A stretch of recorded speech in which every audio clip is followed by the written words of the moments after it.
Shalom, Kal Halalim La Yahweh, Bahashem Yahushai, Bahashem Racha HaKodash, double honors to the apostles, elders, and bishops of GMS who rule well, who I learned this truth from, and salutations and blessings, all right, to you elect out there, starting with the 144,000.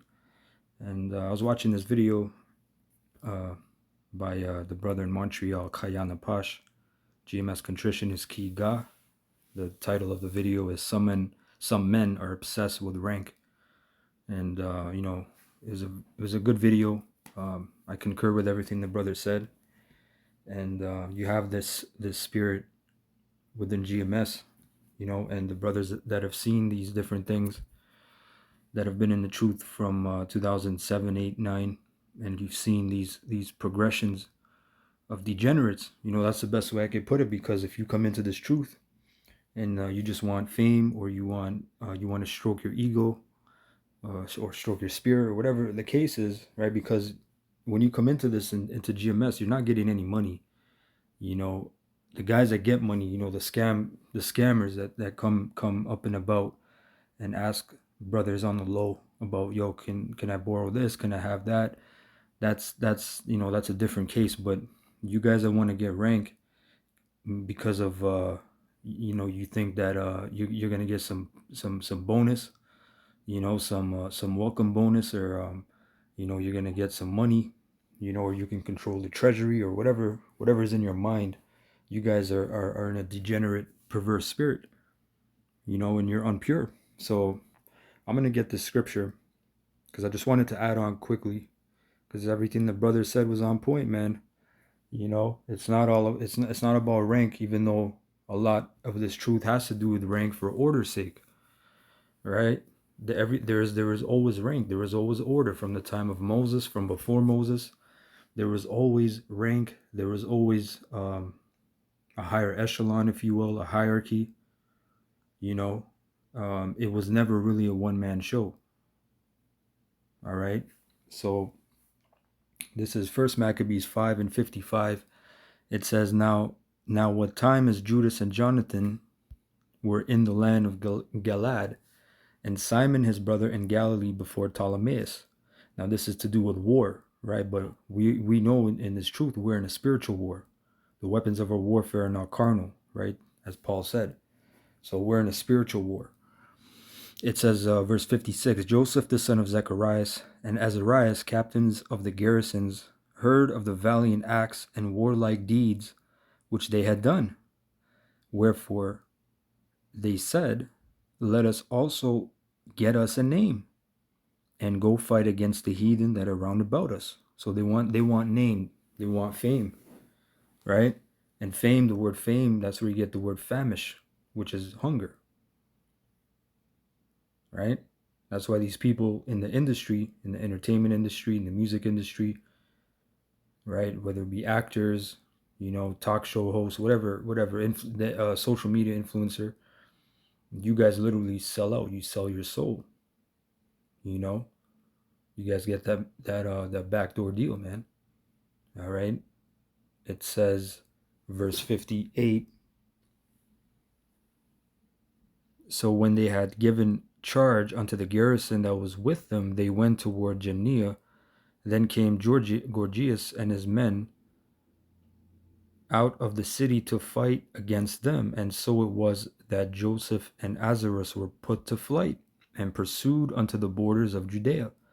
And there were slain that day of the people of Israel about 2,000 men.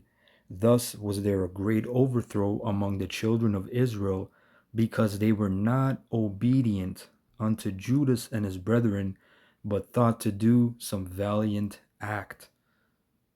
Right? And I always remember the scripture. I had the scripture written down from years ago, because this is, again, man, this is turning over into the spiritual realm. This is dealing with the spiritual right now. We're in a spiritual war. So it's the same thing. There's rank and file, there's order, there's a hierarchy, right? There's counsel, there's advisories, just like in war. You need to get it. You need to get advised in war. You need to be counseled. That's why you have all the generals and the captains and the sergeants. They meet and they have meetings about strategy, right? because you don't just go out and put out all your force and just take over. That's not how war works. That's not how shit gets done, right? There's counsel, there's strategy. You know, the king would ask the general the advice what to do. What do you think, right? What's the best way to handle this, and so on and so forth. Now let's go skip down to verse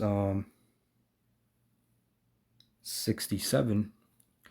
It says, at that time, certain priests, desirous to show their valor, were slain in battle, for that they went out to fight unadvisedly.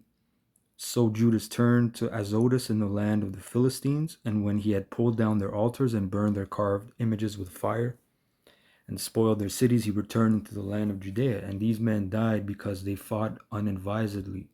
Now I'm going to go into the GNT just to get it, get a little different translation. It says, verse 55, while Judas and Jonathan were in Gilead, and their brother Simon was attacking Ptolemais in Galilee, Joseph and Azariah, the commanders of the army in Judea, heard about their brave deeds and victories. They said one to another, let's go to war with the Gentiles around us and win some fame for ourselves. So they and their men attacked Gymnea.